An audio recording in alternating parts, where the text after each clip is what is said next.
Am I trying to slowly transform myself into a Donna Italiana living her best dolce vita in the south of Italy? Yes. Am I trying to become an olive oil magnate that is tending the fields of her olive grove day in and day out? No. Welcome to episode 8 of how I bought my dream beach villa in the south of Italy.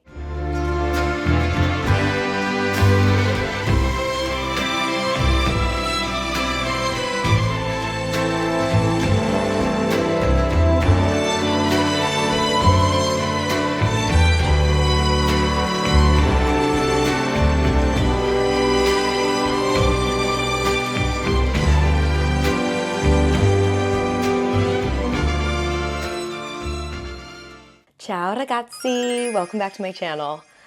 Boy, do we have a special one for you today. If you're new here, my name is Anise. I'm an American living in London, and I am slowly becoming an Italian Donna.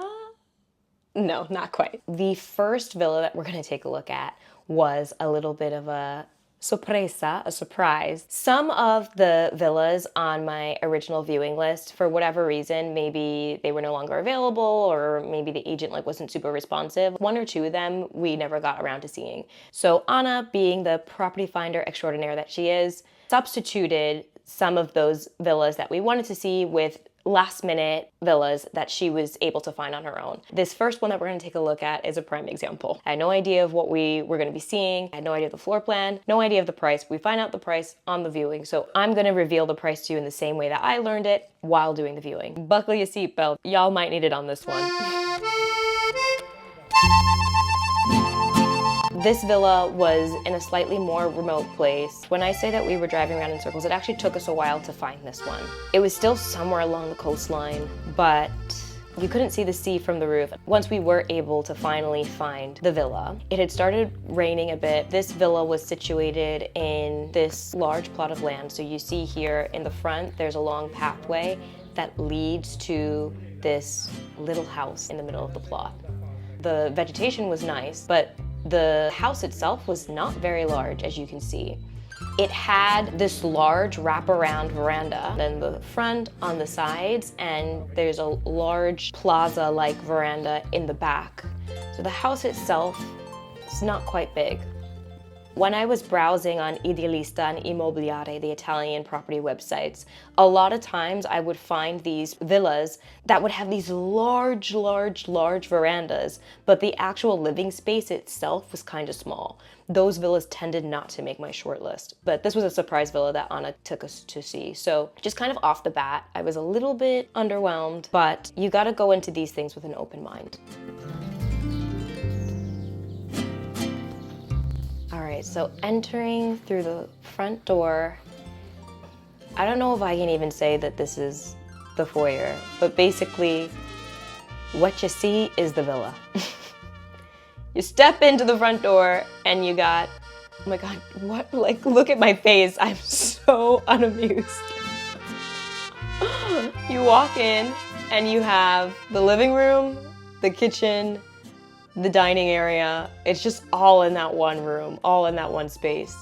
So here we are now going into the first bedroom. If I haven't mentioned it before, when we were doing these viewings, I had no idea that I was going to do an entire YouTube series the way that I am now. So the footage in this is not amazing. Hopefully, if you've been with me this far, you will stick it through the shaky footage. Anna showed me a lot of damage upstairs. Mm-hmm. Here you have a glimpse of that plaza-like veranda that I was telling you about that you have in the back of the house. Unfortunately, the only footage we have of that back veranda is from within inside the house. And then you have a second room here, a bit smaller, but I guess they do still have a double bed or two twins pushed together, perhaps, in that room. Here's that back plaza one more time.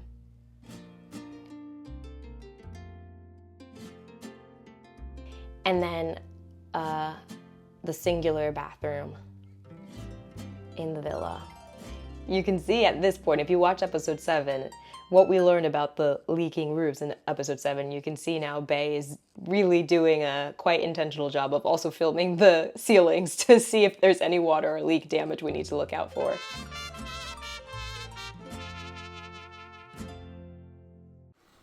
It's a beautiful kitchen. Yeah. I've said it 1,000 times before and I'll say it again. Every single villa that we go and see, I know that we're gonna do basically a full renovation of the kitchen, but like, this one is like, yeah, I don't know. This kitchen is not quite spacious to even begin with. Also with this viewing, Giorgio had an appointment that he had to go to, so we didn't have him as a translator on this viewing or the next one. So we relied heavily on Google Translate. So you'll see me on my phone a lot, but I'm also gonna be honest, like maybe you can tell by my body language, I'm like a little bit over this viewing. But it's okay. It's great to see the good and the bad in these viewings because seeing the bad gives you perspective. Because maybe there were some other properties where you were starting to list all these issues in your head about like, oh, gotta fix this, gotta fix that, gotta fix this. Then you see a property like this, which you really are not feeling that much, and you're like, oh, maybe those other issues are not so bad. You know what I mean? And now we have made it up to the roof. And you can see that this roof is not very big. As far as the space that you would be able to use to enjoy the roof, it's quite small because the vast majority of the roof is covered with these red tiles, which are beautiful and I love, but it gives you very little entertaining or leisure space on the roof. Now, another thing that you might see is, all right, let's pause here for a little bit. In the back of this house is a massive garden, an olive garden to be exact. Cool. Very interesting. I wonder who owns that olive garden. Oh, there is a big grand gate that seems to lead from that back veranda, that back plaza area, into that olive garden. Would we get access to the olive garden? Let's ask Anna what's going on here with all of these olive trees we see behind the house. Plot twist, that whole olive grove comes with the villa. Okay, so we got a whole olive grove here that is coming with the villa. Anna, what is the price point on this? What we learned was, if my recollection serves me well, I believe that the owner wished to sell this at 200,000 euros. 200,000 was never anything that we were ever looking to pay. But, you know, again, it's great to see things that are like not even on your radar, and it's great to see things that you thought you might not even be interested in. But any notion that Anna may have had that I or Bay would be interested in tending to our own whole olive grove. I can't even tell you how many square meters this is, but it's a lot. That olive grove was big, okay? It was big. Am I trying to slowly transform myself into a Donna Italiana living her best dolce vita in the south of Italy? Yes. Am I trying to become an olive oil magnate that is tending the fields of her olive grove day in and day out and bottling up all this olive oil to export out to all these countries that gonna be putting all these kind of tariffs on me anyways? No. No. That's not happening. So we are looking in Puglia for a lifestyle, right? That lifestyle does not include tending to the fields of olive gardens. Just saying. Your girl is trying to elevate into a next level of soft life, not hard labor tilling the fields until she can get some olive oil to send out to make some money. We're trying to make rental income, not olive oil production income, okay? But once again, listen, let me tell you something. Anna is my girl. She would always go above and beyond to make sure that not only we had the best experience with these viewings, but that we got out of the weekend what we needed. That we were effective, efficient, productive, and that we reached our goals. And trust me, at the end of the weekend, we did reach our goal. Stay tuned for future episodes. But yeah, this was just a no. This was just a dead no. Appreciate seeing it though. But we move. This next villa was on my list, okay? But you still need to hold on to your butts for this one because this one was also a bit of a ride. Okay, so this next villa, it had made my short list of the villas that I wanted to see when we were in Puglia. This was listed at 179,000 euros and was about a 5-minute walk to the beach.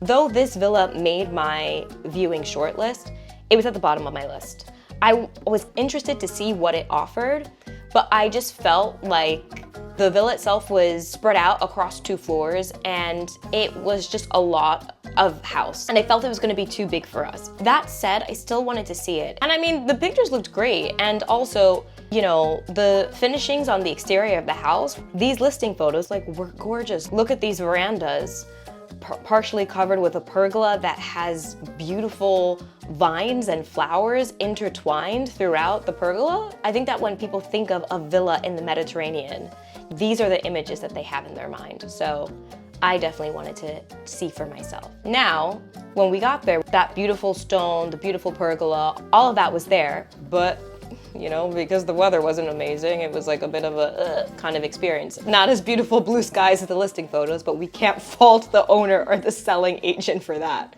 This is another property that I didn't have a floor plan for. As we do the viewing, I will do my best to kind of orient you with where we are on the property. So we've entered through the front and have just made our way directly around the side of the house to the back. This guy, this property agent that showed us this villa was a character. When I was a teenager and I would watch Real Housewives of New Jersey, like seasons 3, 4, I think. This agent reminded me of Kathy Wakili's husband, Rich. This agent looked just like him, and the energy was similar. Like many, many, many villas that we've seen already, this villa also came with a pizza oven and a barbecue. The outer areas of this property were very beautifully landscaped, well taken care of, and yeah, a lot of tile, again, not much green space, but it's like they tried to integrate plants and vegetation where they could. Had an outdoor shower, just like many of these villas tend to have. And there's also a sink over there. It's a little bit interesting, you know, like this, I think they put the sink there because on the other side of that wall by the outdoor shower is a bathroom. But the reality is if you're barbecuing or doing pizza in the pizza oven, do you really want to go into the shower to have to use a sink to like clean your dishes and stuff? It's a little bit strange. So now we've come back around to the front of the house. You had an entrance into the first apartment unit of this villa. Besides the entrance, you had another external shower, outdoor shower. And here we've just gone through that beaded doorway to enter the first little apartment of this villa. As you can see, there's like a very small foyer communal area as soon as you go in. So this viewing was a little bit of a hump. I don't know how else to say it. I don't know, the electricity didn't work, like the guy couldn't turn the lights on. I don't know why. And a lot of the rooms in this part of the villa didn't have proper windows or didn't have proper natural light. So we legit, it was still daytime, but we legit had to use the light from our cell phones to try and see the villa. So basically, we were looking at this villa in the dark. This was a blind viewing with cell phone lights helping us see what was going on. So once you climb over those bikes that were blocking the hallway, you had a kitchen area. But a part of me is like, is it even really a kitchen area? Like, was there a stove in there? There was a lot of cabinetry. Then you had a bathroom across from that kitchen, pretty small. And then as we traverse our way over the mountain of bikes once again, there was a first bedroom. Was it really supposed to be a bedroom? There's no windows, you know? And as you can see, we're struggling a little bit with the light. We're not really able to properly see what's going on. But then Bay manages to turn the flashlight on his Android phone, Samsung, which I don't know, was a little bit stronger. And we could see a little bit better. Now here we had another bedroom. This one actually did have a window. And there was a connecting door from that bedroom into the bedroom we just saw. Now I'm taking you guys back again to the back of the house, and we are gonna be entering the second apartment unit. So through that beaded doorway, and on the right, there was a bathroom, you know, simple, dated. And from that bathroom, you take a hallway that leads you into the kitchen area of the second apartment unit. Quite dated. The flow was not amazing. These viewings, guys, were a bit of a blur for me. So I didn't even remember or recall that this living space had a fireplace, but you can see in the back corner that there's a fireplace there. There's Rich Wakili from Real Housewives of New Jersey there at the back of the hallway. And on either side of this hallway, we have bedrooms. The bedroom here. Again, where are the windows? Oh, there it is. And like, I don't know. You can probably tell I'm a little bit over this viewing, but we still need to stay focused. Even the properties we don't like, it's important to kind of appreciate them because sometimes learning a lot about what you don't like helps guide you in the direction of like what you need and what's meant for you. So now we are leaving this second apartment through a door on the side of the house, which is under that flower pergola. And now, through the rain, we trek up to the second level of this villa. This stone design, I don't know if you would call this terrazzo, but just the design of the stones and the tiles that are broken up, and it's very beautiful, and I think it works really well on this villa. So this upstairs terrace was gorgeous. Again, basically, I feel the best thing about this villa were the outdoor areas. Here you have another pizza oven on this floor. And as you can see, this villa, it was very much divided up into multiple apartments for multiple family use. So whereas I thought this was a 2-family unit by Familiare, they had actually split it up into a 3-family unit. But the truth is like, was it meant to be a 3-family unit? Because you've seen how a lot of those bedrooms on the ground floor didn't even have windows. So then there was kind of this like strange walkway that jutted out from the terrace on the second floor. There I am really trying to get my Google Translate working so I can ask questions and communicate and understand what's going on here, because there's a lot about this house that confused me. Now, from that terrace, we are entering the third apartment. Ooh, already we are dealing with a punch of color. We're dealing with some sugar, spice, and everything nice. So after you make your way through that foyer living space, you enter a kitchen and dining area. It's very interesting because, you know, as you can see, I was not loving these two villas this day. But this villa, as impractical as it seemed to me, it seemed like pretty lived in. Like maybe it was getting rented out, maybe the owner or whoever, people were living there, it seemed. There was a lot of stuff, a lot of knickknacks.